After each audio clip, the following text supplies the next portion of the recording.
ain't no way I can get up and say a word. I'm an emotional individual. And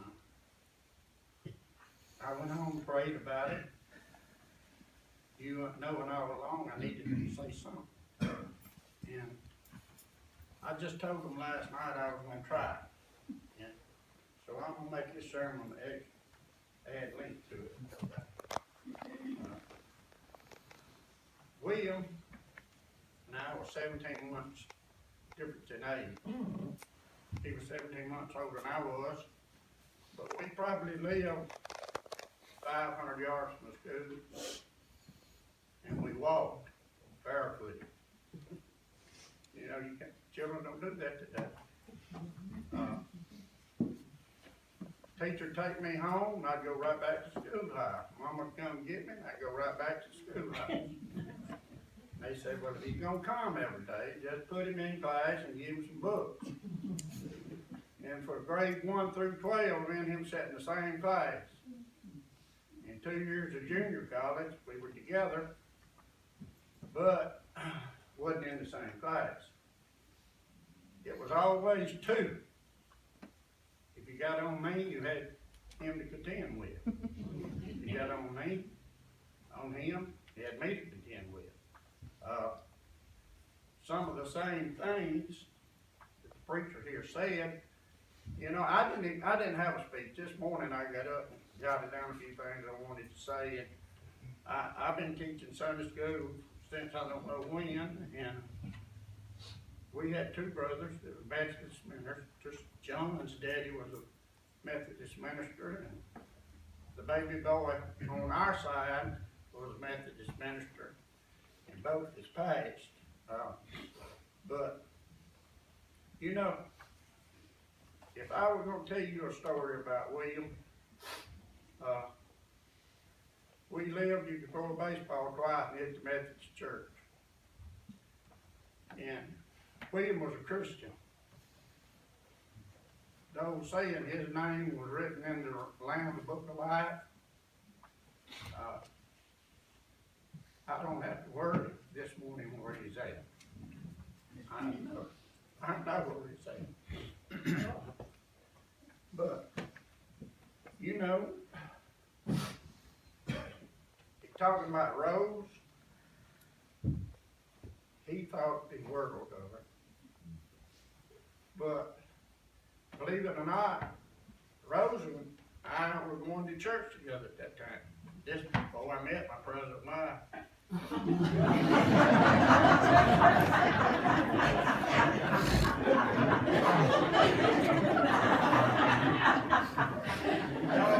joking. That's the truth. My wife, my son Jim there, his mother died of Hodgkin's disease. And I married a lady, which is his mother, and they lived in the same community and went to the same church, Rose. I was a Methodist all my life. Switched over to Baptist church because I didn't have a Methodist church in the community. I've been Baptist since. You know, it's going to be all kinds of people in heaven. It ain't the religion that gets you there. It's what's in your heart. It's what you believe and how you live. But William met Rose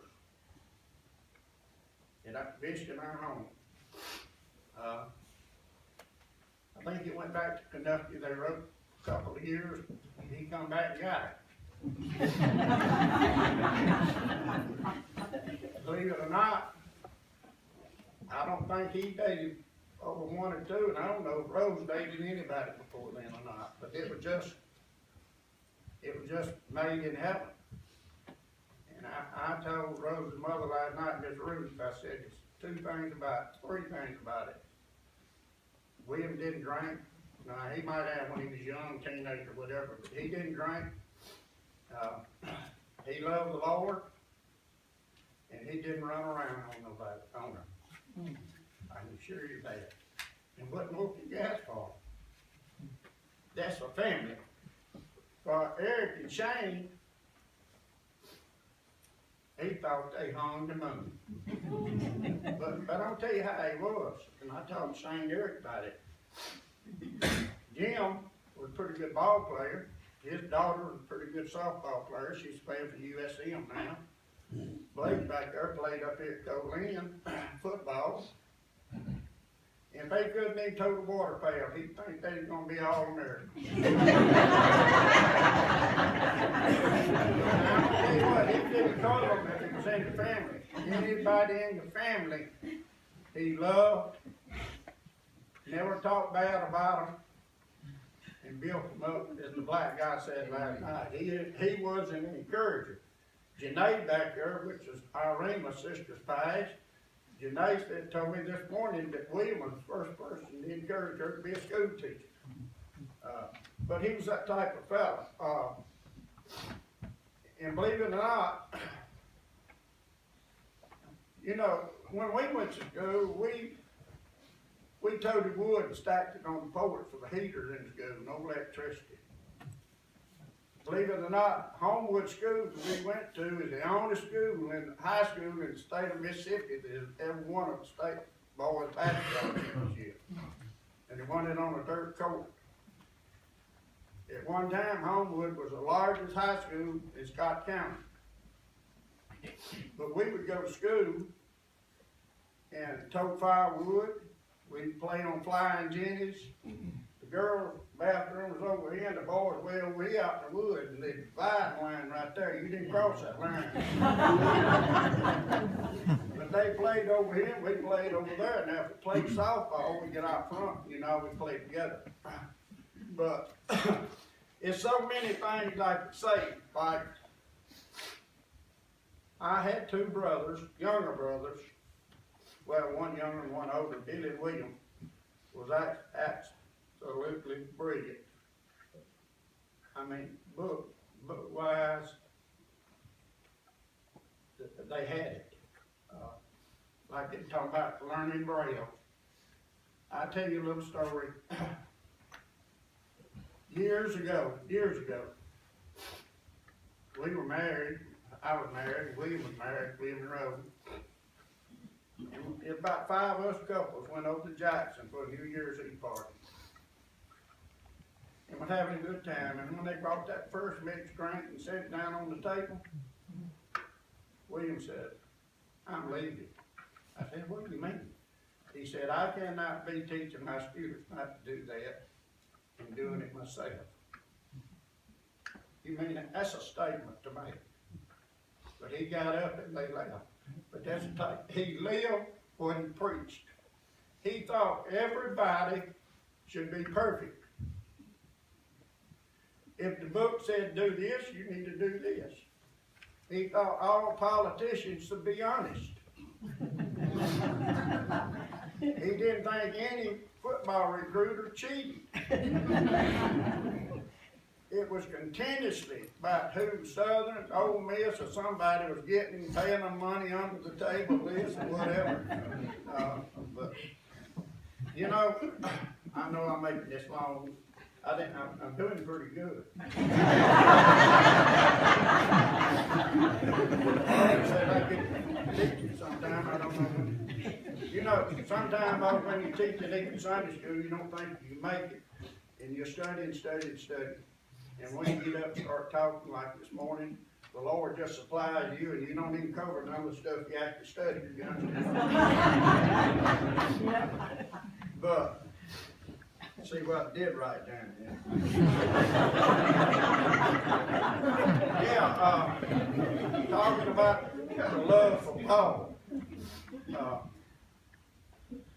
You know, Paul, there ain't no book, excuse that incorrect English. It's not a book of the Bible, letter to Paul. Some people may think it's a book about Paul. It's not. But it's 27 chapters in the New Testament. And you believe Paul wrote 14 of them? He wrote every book in the New Testament from Romans to Hebrew. So as he said, if you're going to pick an example to get help to heaven, I don't know anybody else you pick better than Paul. But you know, life is sort of like what Paul was. To start with, he intended to do away with the church. He persecuted people. He was blaspheming people. He was an outlaw. I read where it said he, being equivalent to today, he was a religious terrorist. You know, Obama and our other presidents, we need to get rid of him. All our terrorists, you know. But that's what Paul was. But you know, on the way to Damascus, he faced Jesus. And I'm gonna tell you what, whenever you walk that Damascus road, and them bright lights and bright eyes of Jesus gets on you, you're gonna be changed too. If you're not a changed individual, you never did get it. Amen. Never did get it. We got a lot of pretenders, but pretenders is not gonna get into heaven. Some people asked, what can you get from Romans? And I had that wrote down somewhere on the back. It said, first of all, and I want everybody in this room to listen to these three things I'm going to say, especially all these family members, all my family members, and that's just a portion of the Stokes. Can't be clanging, but we love each one of them. The number one thing is God can save anybody,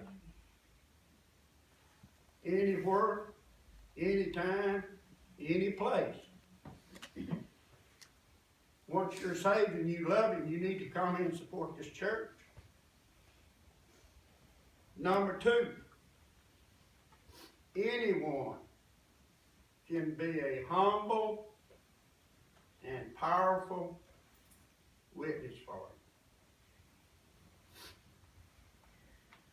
William loved his wife. He bragged on her. He loved his sons. He bragged on them. He bragged on everybody in our family. Same way with the Lord. He bragged on the Lord. He'd be in the hospital, didn't know a soul, and say, the Lord's coming to get me tonight. All he wanted to talk about was his Sunday school class and this preacher here. Every time I seen him, I want you to meet Brother Roman. Brother Roman, is I getting that right? But if you're incapacitated and can't think and don't even know your family, how does he speak those words if it's not on his soul? And the last one was, and I got tears in my eyes, can't even breathe on the right. Anyone can surrender completely to God. You know, you don't have to have me, him, through someone else, about someone else. You don't have to, your works is not going to get you to heaven. If you love Him, you're going to work for Him.